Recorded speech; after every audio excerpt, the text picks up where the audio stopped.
Hello, আজকে ব্রেকফাস্টে বানিয়েছিলাম সাবুর পোলাও। আসলে কালকে যেহেতু মামনি বিপত্তারিণী পুজোর উপোস ছিল, ওই জন্য সকালবেলা খিদেও পেয়ে গিয়েছিল।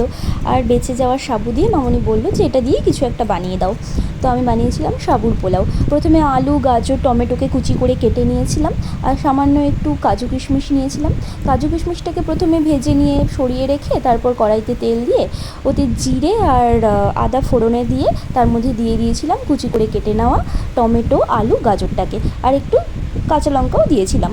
তারপর নুন হলুদ দিয়ে ভালো করে ভেজে নিয়ে ওর মধ্যে দিয়ে দিয়েছিলাম সাবুটাকে দিয়ে নাড়িয়ে চাড়িয়ে নিয়ে তার মধ্যে দিয়ে দিয়েছিলাম কাজু আর কিশমিশটা।